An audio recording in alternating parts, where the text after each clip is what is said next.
In this story, I'm going to share with you how to overcome brain fog. Believe it or not, brain fog is one of the most common symptoms I see with anxiety sufferers.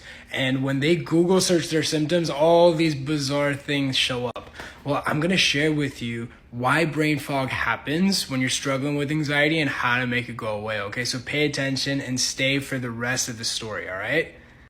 So, there's this misconception that when you experience anxiety, you're always hyper aware. You're always alert. You're trying to figure out the threat, what's happening. And oftentimes that threat is a physical symptom that's really uncomfortable where you're like, I'm not sure if this is anxiety. I'm not sure if it's not. I don't really know.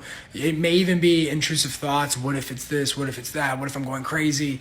Or it could be even those feelings of unreality, derealization, depersonalization. And so you're constantly hyper aware. But something happens when you're always constantly aware, which is your mind gets tired.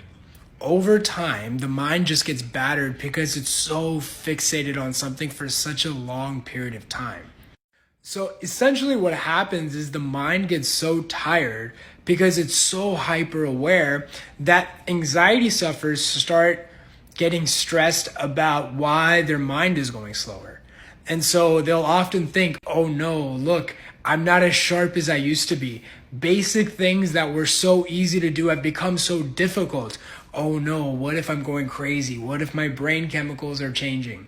But really what's happening here is that you have everything else. And so what you experience is brain fog, but it can feel a lot scarier. It can feel like I'm having memory loss or, oh my God, I'm going crazy. I've been in such a prolonged period of stress that the mind just can't handle it anymore.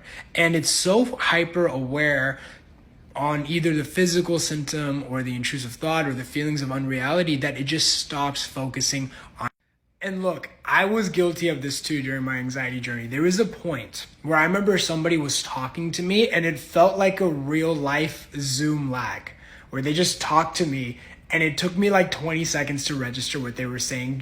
I recognize, and this is exactly what we see in the mentorship, is focus on the anxiety. Recognize that the brain fog will be there just a little bit longer just because your mind is tired. And the best thing you can do is just let it rest by to give them a basic answer. And I was like, oh my God, I'm going nuts. I'm going crazy. But really what it was is that I was just so focused on my symptoms that I couldn't focus on anything else. And so what happened is that focusing on the anxiety, but also freshening up your mind quite a bit. So once you do a few of these things, the brain fog